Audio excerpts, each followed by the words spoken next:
Sperber here, as always, with Josh House. What's going on, Josh? How you doing, Mike? Feeling good. How you doing? Pretty good, pretty good. How we living? Living large. Do not forget to like Off the Top Sports Talk, all one word, on Facebook. And show some love to the freshest new sports talk in the game. House. This week's Off with the Top babe is Carissa Thompson from Sports Nation. You seen her? Yep. Her and Marcellus. She's cool. She's got dope style. She's hot. And best of all, she likes sports and knows it. That show, there's a couple girls in that show that are starting to blow up, right? Yeah, I really like Colin Cowherd. I didn't think they could replace Michelle Beadle, but I really like this Carissa Thompson. She's doing her thing. So always good to have, good, cool chicks on the sports shows. Absolutely. We need to get a little something of that. House, we got some ballers this week. We always got ballers, Mike. We got some ballers. Our first baller of the week is Bernard the Executioner Hopkins. Defeated Tavoris Cloud, becoming the oldest champion in the history of boxing at 48 years old. Said he's going to keep fighting until he's 50. They do the beast. B-Hop. He can do it till he's 50. It doesn't matter. He stayed in shape, and it just proves to you the mind means more than the physical, because he's still in shape, but he can't keep fighting these like 30-year-olds. He doesn't hit the booze. He doesn't have any bad stuff. Not at the clubs, the late night. He stays doing sharp. the right stuff. He's doing Ray Lewis style. But at 48, beating up on these young kids. Well, the guy he beat was 28-1, 24-1. That's not bad. That's why they call him the Executioner. That's right.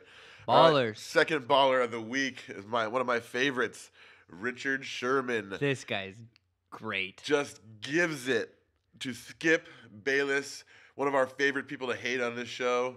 One of the worst talk show sports guys around. That's why we do it. That's why we do this. We figured we could be better than Skip Bayless. Yeah, that guy's if he can do it, we can do it. Exactly. We're much. So what did Richard Sherman have to say to old Skippy Bayless? Well, first of all, he started off with, "You will address me as Mr. Stanford graduate, first team All Pro." One legendary thing to say. Then he said, "I am just straight out better at life than you. In my 24 years, I'm better at life." Straight Ouch. out. I mean, tell him that he's not the best in anything. He's not the top 22 in anything in life. Just lighting him up, telling him, "Look at my stats." I mean, you don't see Skip Bayless speechless very often, but he was pretty much speechless and he got ruined, and he knew it, and there was not much he could say because he's not a baller. All you can do is he voices his opinion loudly and arrogantly and cocky, and that's the way he is. That's why everybody hates him. That's why he gets the business. And Richard Sherman, intelligent young man. Well, it's not the first time. Jalen Rose lit him up pretty good. Jalen Rose lit him up for some sure. Some of the ballers just get tired of these guys talking smack. He's never done anything. He averaged drinks Diet Mountain Dew and freaking runs on the treadmill all day. Just watches Tim Tebow highlights. Yeah, jerks it. He averaged 1.8 points a game as a high school player in high school, like basketball player. I mean, what kind of credibility does this guy have? Yeah. Stop running your mouth, Skippy. Attaboy, Richard Sherman, ballin'. Ballers. Right. Our last ballers, got to give it up. Hate doing it. Much as I don't want to do it, the Miami Heat are handling some serious business right now. 18-game winning streak. LeBron's out of his mind. I mean, one of the greatest athletes I've ever seen. D-Wade's healthy. D-Wade's balling. I mean, team's coming together a little bit. Bosh is still soft, but they got a dynamic duo. They don't have a dynamic three because Bosh doesn't fit into that category. But although they're looking tough to beat right now, they do look tough to beat. They're the favorites right now for sure to repeat. We'll give it up to them. They're looking like the favorites. Although the Lakers are going to get strong again. Do they reach 33-game winning streak? No. Thank you. No way. Absolutely not. House, I hate doing this. We got fallers. Always fallers, man. There's always people. When there's ballers, there's fallers. always some fallers. All right, Brandon Knight. Ooh. Probably not a household name. He got absolutely shat on. He got crushed. DeAndre Jordan with a windmill from hell. One of the best in-game dunks of all time, period. Even Blake Griffin said it was the best dunk he's ever seen in a game. So, it was legit. It was dirty. DeAndre Jordan gave stink face. The kids in the front row were laughing at Brandon Knight. Oh, yeah. Does Brandon Knight challenge that? Do you blame him. You're in the NBA. You got to challenge it. You can't Right? just give it up. I It mean, sounds like a unless lot you're of big soft and guys don't are mind losing. You know. Do you give him credit? You Yeah, never yeah. want to be on that poster, but I mean, that's tough because that's not a normal guy. That's a 7-footer coming yeah, with a and you're 40-inch vert, 6'3". and there's nothing you're gonna do on that guy. True. He's trouble. But I mean, that happens in basketball. It does. It happens. Everybody Dwight gets Howard, dunked Kobe on. Bryant on Dwight Howard. Shaq got dunked on by Derek Coleman. It happens. Yep. But this one was ugly. This special. YouTube that if you haven't seen it. Yeah. All right, let's see. Next, we got another household name, Ronaldo Balkman. He was a pick of Isaiah Thomas on the Okay. Knicks. High pick. Didn't last. That's odd. Yep. Isaiah screwing up in the front office. Exactly. That never happens. He, as a former NBA player, has been banned from the professional league in the Philippines for choking a teammate. It's always good. Smart guy. It's a good team. That's good team chemistry. Yeah, you know? it's way to come together Come as together, a team. bond, a little bonding. Some of these people can't handle basketball. Basketball is a beautiful sport. It's a great sport. It brings out competition in everybody, but some people just can't handle it, and that's going too far. Yeah. All right. We got Zach Greinke, the Dodgers, big money, $147 million pitcher they picked up in the offseason. He's got a little inflammation in his arms. Gonna have to shut him down for a few days to a week. Let's hope this isn't a sign of things to come for the Dodgers. That's a lot of money tied up in one dude. It is. That's why it's always a risk putting all this money in pitchers. Mo Vaughn, what? Well, Mo Vaughn had it. No Vaughn? He needed to get more into that IntelliSkin workout, Yeah. get it going. He was had more at the some bar weight doing the issues. 12-ounce curls a little too much. So, all right, those are our fallers. The big news this week, DeAndre Jordan's dunk. Recalculus. Where does it rank? It got me thinking.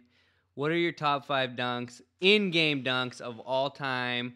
Does DeAndre fit on the list? Where does he come in? I mean, my list is a little skewed. There's great dunks all over the place. Who do we got? I tried to get some of the better players that we've ever seen. I mean, there's always some great dunks. There's always great first dunks. one, Obviously I got to gonna go. be leaving some out. I got to go with, his airness first, MJ. Number 1 on Patrick Ewing, when Ewing was the best big man defensive guy in the game, pretty much, I think. Yeah, he clogged the And middle. he just... Not it was MJ. Stuff the Was on the baseline dunk? Yeah. Beautiful. You see that in that one camera angle where you just see him rising and keep rising, MJ. Second, we're gonna go a little old school right here with one of my favorite dunkers of all time with power and vert and everything. Sean Kemp. The one he had where he got Rain Man from Gary Payton, where he went from almost the free throw line, jumped and reverse double pumped it over the head. I mean, it was unbelievable. I couldn't even see how it was possible when he did it. He's like going away from it and still dunking it. I mean, it was just amazing. Dirty. Yeah. Number 3, we'll give it up to DeAndre Jordan right here. Wow, you throw him all the way up on that list. Dude, that was filthy. I mean, that guy, not only did he dunk on him, he just ran his ass over. He was on the ground. It was on a lob. Yeah. The best, I do give Brandon Knight credit for his tweet, saying that he's it wasn't in the scouting report that the Clippers threw lobs. I gotta give it up. That was pretty LOL. good. A little self-deprecating humor. Everything on that dunk seemed to fit perfect. His head was over the rim. He's 7 foot and could leap. And number 4, I'm gonna go with the New York Knickerbocker legend, John Starks, the barely 6 foot John Starks, with just a 40-something inch vertical that was out of this world. That guy. And he loved to dunk on big men. He wanted to dunk on the biggest guy on the court and wanted his shoulder to hit you in the face while he dunked on you. He was a dirty little guy. I like watching that kid play. He attacked big men. The Knicks fans love that guy. They get so fired up for him. And then I'm going to go way old school on my last one. I didn't even put Kobe on this list, although he obviously should be on there. He's got a million I can point out. But I had to give respect to one of the old schoolers. And it was against one of my Lakers, Dr. J, when he rocks the cradle and goes on Mr. Defensive Player, Koopa Loop. It was ridiculous. Got to give it up to Dr. J. One of my first. He was the OG. He was. One of my first memories of a badass dunk. Mine from 5 to 1. I was at this game. Blake Griffin over Powell. Did you see that dunk? When he pushed him from one side of the lane to the next. Yeah. Gave him a little shove. Dude, that was just mean. It was violent. Powell was embarrassed. The crowd went crazy. It was insane. Number 2 or number 4. Barron over I was just gonna say. Carolico. I was thinking KG. Wasn't he have one over KG? He did on the Hornets. On the Hornets. Don't get me wrong. There's many dunks out there. This one was when he was on Carolico Golden State. he's an awesome defender too. Long, lanky, hard. He went baseline when Golden State was making their run, dunked over him, got fouled, pulled up his shirt. Barron was a man at UCLA, dude. I love watching that kid I love dunk. Baron Davis. Yeah, he's legit. Kind of an underachiever in the NBA, unfortunately. He had a lot of injuries. He did have a lot of injuries. He was a baller though. He could put it up with anybody. He could. Yes. UCLA throwing it off the backboard with Earl the Pearl Watson. Yeah, that was crazy. Legit. That was a fun team to watch. Number 3, MJ over Ewing, baseline. It's standard. It's a legendary on every highlight dunk. tape of all time.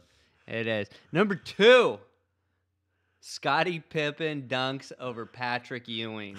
Patrick Ewing had quite a few people dunk on him. Pushes him down. Oh, yeah, I remember that one. Dunks on his face, teabags him, then walks over his face. And while he's walking over, Ewing tries to push him, just looking up at him. Very, very embarrassing, but classic. Yeah, that was a good one. And that was when, like, the Knicks were trying to play physical. I was like, you don't try to play physical with us. And my number 1 dunk, Olympics, Vince Carter, dunks over the 7'2" Frenchman, Frederick Weiss. No, gosh, I knew when I was doing the list. I'm like, how can I not put Vince Carter on this list? Yep. And G-Unit, Garnett almost punches him in the face. He gets so fired up. Yeah. That was crazy. Those are the best dunks. I mean, there's so many out there. I mean, Kobe, you could go over Yao. Dwight Howard, yeah. Kobe over Dwight. Oh, my goodness. His rookie year when he's still fresh out of high school. And he had that one alley-oop. He teabagged him right there. That crossover. He had that one with B. Shaw, that alley-oop, where he threw it on the wrong side of the rim. Kobe came from under the rim. Remember that? Yeah. He has so many. Blake Griffin has so many. Dominique Wilkins. You know, when he missed that shot from the front. He might have done a better windmill on somebody that we're forgetting. Because he was the man who originated the windmill and made it the best dunk. Absolutely. The power. So those are our top 5. I mean, if you got some more, let us know that you think that we're missing. But that's it. House, you talk a little bit about the Lakers. All the haters, exactly what we said on the show at the beginning of the season is happening. We were going to not be good for most of the season. We're going to have to take some time to gel. We're still not there, but we're starting to get there. We're now the 8th seed. We're now in the playoffs if it ended today. I guarantee you, San Antonio does not want to see us in the playoffs. They don't want it. OKC would rather have anyone else besides us too. They don't want to bang with us. We have a lot of talent. We can beat anybody. Kobe Vino Bryant, 2nd Western Conference Player of the Week in 3 weeks. 31st time. What do you think of that nickname? I like that Vino. It's way better than the Mamba. I mean, the Black Mamba is a great nickname, but it's just not his. It's not. Yeah. It's DeAnthony Thomas. He came and taken it over a little bit, although he's still in college, but he's legit. Who? DeAnthony. Dude, he was Black Mamba when he was in like Pop Warner. Yeah, Snooper Bowl league. But I like Vino. 33 points a game, 6 rebounds, 9 assists. Guy's absolutely destroying people. Yeah. Single-handedly winning games. Lakers won 8 out of 10. We were talking about today. Those little surgeries, little sneaky things where he's going to Germany. It's like, dude, what are you doing over there, bro? They're working. He's got some spring back in that step that he has not had in the last couple of years. He had no legs at the end of last season. It was crazy what he's doing. Nothing but mad props to Kobe on what he's doing. Absolutely. 34 years old. Still, he needs to win the MVP this year. I swear. The NBA owes it to him. It's blasphemous that he has 1 MVP in his career and Steve Nash has 2. He's been the best player in the league for the last 15 years. Yeah. I mean, obviously LeBron, he's there. LeBron's going to stack 8 to 10 MVPs in his career. The NBA owes Kobe Vino Bryant. They do. I think he should get it this year. He should. I mean, I don't know. LeBron's going nuts. He's doing things that no one's ever done. But this is like a lifetime achievement MVP. He deserves it. I feel you. It's just like Jordan could have had an MVP every year of his career. Yeah, exactly. I mean, Kobe doesn't. They got to change it up sometimes. I know. Kobe hasn't dominated this year. He's not MVP worthy. I understand what LeBron's doing, but I want Kobe Bryant to win the MVP. NBA, do the right thing. Vote for him. Dwight Howard. What are your thoughts on him? It's been a roller coaster.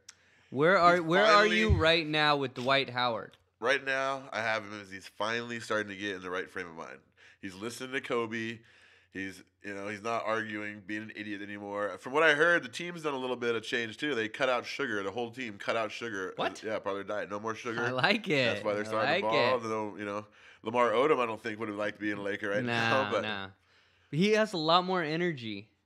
Yeah. Do you see him as the franchise center for this team for an extended amount of time? Do we give him I can see him as a franchise max center, deal? but I mean, personally, it's hard because offensively, he's kind of a liability in my book. He's a little limited, but defensively, he dominates games. He's leading the league in rebounding. He still leads the league in rebounding. He affects a lot of shots, but he's so many. not. I mean, he's just not what he was the last couple of years in my book. Yeah, but he's coming off back surgery, and he's playing a lot better. Yeah, he's getting better. Do you give him that max deal? I don't know. You have to because There's no other people like him. Yeah. He's the best center in the league. I pay him. I keep him happy, and it's not our money. Why not pay him? Pay the man. Pay the man his money. Pay the man his money. All right, House. And there's been some NFL moves today. Big moves today. What's going on? Percy Harvin, an arguable an MVP candidate for the first half of the season, just crushing the season this year at receiver, and he's a lot of picks, a lot of big. It wasn't a little trade. They got a gave him a first round They gave him a couple other picks. And then they got to give him a max deal. So Percy Harvin made out on this deal, but Seattle now is going to look filthy on offense. They are going to look Marshawn. They got Sidney Rice as a second guy, and they got Russell Wilson. The only thing is with Percy is his headaches and stuff. You don't know. You give him all this money, and all of a sudden he's like, I got a migraine. I can't play. It's the championship game. Sorry. Well, you know what Adrian Peterson said about him. Yeah, he said he's the best player. Best all-around player I've ever seen or played with. Yeah. He just feels like he got kicked in the stomach. You want to make AP upset? Yeah, but they balled pretty well without him, so I see why they did it. Save a little money. Yeah, but like I heard today, there's no guarantees your first-round pick's going to come out and put 60 to 100 catches up and be an awesome player. I like what the Seahawks did, but they did give up a first-round pick. The Niners, they get one of the best football players in the league. One of the best football players. Pound for pound, maybe the toughest guy in the league. For a 6th-round pick? Yeah. Anquan Bolden? Well, they're going to cut him, so at least they got something for him. They didn't want to pay the $7 million on his price tag. That's where the Flacco deal comes back to haunt you. If you can't beat him, take their best receiver. Absolutely, dude. Come back next year, beat their ass. Vernon Davis, Crabtree, Anquan. Frank Gore, they're giving Kaepernick some weapons. And then you got dirty. Jim Harbaugh defense. Woo! Yep. I mean, that's a perfect team for Anquan. There's 2 teams that I can say that he should play on. One would be the 49ers and one would be the Ravens. And maybe the Patriots just because he's a team guy. Yeah. But those are perfect teams for him. I'm sure Belichick would be able to do something good with Anquan, him and Brady. Percy goes to the Seahawks with Richard Sherman, one of our off-the-top favorites for sure. TG. He wants to come back, but there's a couple stipulations. He doesn't want to do training camp. He's a little too old for that stuff. What is he going to do? Relearn how to block? Relearn how to catch a football? He's the best there ever was at tight end. You don't need to do any training camp. No, he's always in shape too. Matt Ryan said he's the most in shape guy on the team. He's always ready to go. He's a big hooper. He loves the hoop, so he's always got that game on. He's always running course. Does he even need to? I mean, isn't he just like born in shape? He's a freak. Specimen. Yeah. He wants like that. He's been like that since 3rd grade, pretty much too. $7 to $8 million, no training camp. Sounds fair to me. Yeah. That's Tony Gonzalez. Give him $9 to $10 million. You've got 3 Pro Bowl receivers there, and he's the best, pretty much. Absolutely. Mike Wallace, maybe Miami bound. Maybe Minnesota to replace Percy. I heard that. Mike Mike Wallace is one of the fastest dudes in the league, but last year was a big disappointment. Granted, he didn't have Big Ben the whole season, but that speed kills. Speed kills in the NFL. Someone's going to want him. I heard Miami's offering a lot of money.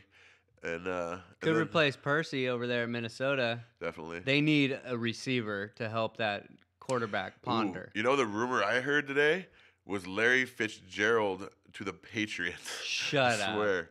for a bunch of picks. But Oh Larry, because my they got to dude. stockpile a bunch of picks. Yeah. So I heard they're trying to get Larry. That's the rumor mill. They got him. Oh, and Wes Welker and the 2 Jeez. tight ends. Get out of here. And Brady, They'll score 60 a Jeez, game. They will. Wow. Yeah. And then last but not least on the NFL, John Abrams was cut recently. John Abraham. John Abraham, excuse me, was cut by Atlanta. Their leading sacker for so many years now. I think Freeney was cut as well. Really? I didn't see that Yeah, one. he was released. Yeah. Whew. So big things are big- going on. big Free players. agency is coming up. A lot of people are going to be moving.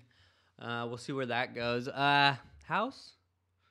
I hear there's some rumblings. Something's going on. There might be a big fight card this week. We've been waiting for this one for a long time. It got set up Dude, one I heard time. about It got this canceled. months ago.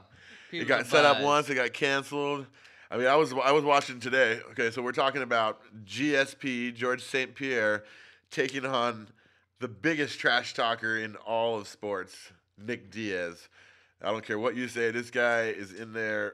He's Guys- going to give GSP everything he can handle in Guy's my got book. some brass balls, huh? I mean, he doesn't care where the fight goes, and that's what sucks. Because he wants to stay up and punch with GSP, and if you get him on the ground, he's a 5th-degree black belt in jiu-jitsu. He's got a good chance of choking you out. Granted, GSP is as good as it gets in wrestling. He's gonna take him down, and he's gonna do some ground and pound, and that's his whole game plan. I don't think he wants to stand with Nick Diaz whatsoever, because Nick Diaz is a gangster when it comes to his boxing. He was gonna go be a pro boxer. I saw a video on YouTube today. Nick Diaz on the speed bag, 23 minutes straight, didn't see him miss once. Taking a look at this, looking away from the speed bag with one hand as he does it. I mean, Is he going to beat GSP? I think really he is. think there's a good chance he's going to beat him. I think he is. I mean, he has everything that GSP doesn't want. He doesn't want a long reach. This guy's crazy. He's in better shape than I mean, GSP's in as good a shape as you get. Yeah, he's I a don't know who's in freak better athlete. shape. I don't know who's in better shape, honestly, because Nick Diaz, I've heard from other people that he's got the work ethic of. I mean, he goes to the gym and trains all day long, and then when he's not training, he goes and rides his bike or goes swimming or goes for a run. And when he's not training, Who you picking? I mean, I'm a huge Diaz fan. I was pissed about the Condit fight with that. I thought he should have brought a little bit more to the table in that fight. He didn't. Condit was playing a smart fight. He stuck and move and didn't let Diaz, do what he usually does, and it was kind of boring. And I don't like that. Diaz he was sitting there popping off to him, telling him to fight me. You think That's the way he GSP has the brass, or is he gonna? his hands, no, he's not. Is he smart enough to? He's been rocked in 2 big fights. I mean, he got rocked in his last fight by Carlos Condit. He got kicked in the head. He said he's never been hit harder than that, which I don't believe because he got knocked out by Matt Serra. But he was able to weather that storm. But he was out on his feet for a good minute, and he was able to take him down and keep it together. But I can't wait for this fight. This is a fight everybody wants to see. I can't wait for this. This is what fight everybody wants to see. We got a couple other fights on the card: Carlos Condit and Johnny Hendricks. Yeah. Speaking of Condit, I mean, he lost to GSP last time. No shame in that. He beat Diaz, so he's fought both these guys. Now Johnny Hendricks is the up and comer that you got to watch out for. Condit is a great fighter, but Johnny Hendricks is an all-American, just badass wrestler. Supposedly one of the better wrestlers in all of MMA. this is a perfect fight for him to make his name right Well, here. he's already been knocking people. He's a wrestler and he's knocked some people out. He's got some punching power too. This could take him to the next level right here. This is gonna get him a real prize fight. Definitely his hardest opponent. And if he wins this, he's going straight to fight GSP in the next fight, guaranteed. So he's got everything. What about riding on this. GSP like Spider-Man, John Jones? Diaz called him That's out. what I want to see. Diaz called him out this week, and he said, "Oh, what's up with the super fight? If I was him, I would want that fight. He's punking out. He GSP doesn't want it. He doesn't want it. He's not going to win it. Then it's got to be GSP's out of the mix now. It's got to be Spider-Man or John Jones. They got to fight. Yeah. I don't want to see GSP in the fight with. If he doesn't want it, this is about competition. Get in the ring with the best and see who's more of a man. Let's go. I like to see This will GSP be a good fight, get GSP knocked Diaz. out, KO'd. I like to see Diaz knock Where him does out. Diaz go from here if he beats GSP? He'd be the best fighter in the world in his weight class. He'll have to fight Condit again, and he'll probably end up fighting Johnny Hendricks if there's not an We're immediate. gonna fight the winner of the Condit Hendricks fight. He'll probably be an immediate rematch in the contract with GSP, but other than that, it'll be the Carlos Condit, Johnny Hendricks winner of that fight right away. Diaz and Dana White, how are they doing? They don't get along very well. Supposedly it was on BJPin.com. They talked about that Dana White was ready to pull the fight again because Diaz doesn't like to do any kind of interviews. Why don't we get him on the show? Yeah. Pump up the fight. Get the fans out there. A little puff pass. Yeah, He's exactly. been notorious for getting busted. He's got to be smarter than that. You're a pro. Do it right. Go do the right thing. That's all you got to do. He's as good as anyone I've seen fight in that weight class. He's a freak too. He's in super shape and he's always ready to fight in any position, on his back, standing, anything. He's down to go, and that's why I love that. I think he's gonna beat GSP. I want him to. I think he is. I hope so. All right, we got Jake Ellenberger versus Nate Marquardt. Marquardt. Marquardt's starting to fall off. He got rocked in his last fight pretty quickly. Ellenberger is a solid fighter, but not championship level, so he should be able to walk through Marquardt. I mean, he might get caught in a submission because Nate's pretty good with the jiu-jitsu, but other than that, I see Ellenberger winning a decision probably. You've got to go the whole distance, three-rounder. So it's a good card, though. There's some good fights. There's a couple of ones we didn't mention that'll be decent fights on there. But it all revolves around GSP, Nick Diaz. I got to say, this is going to be one of the most bought pay-per-views, I think, in the history of UFC. It's going to be breaking records? People hate Diaz. People love him or hate him. He's kind of like a little Tito Ortiz. You know what I'm saying? Like, people love Tito or they hate him. What do you think about GSP? Everybody loves him? Oh, no. GSP is Frenchy. I mean, a lot of Americans don't like that when you got a little accent. And 50-50? Yeah, I mean, GSP is loved, universally, but just because he's so good and athletic. Yeah.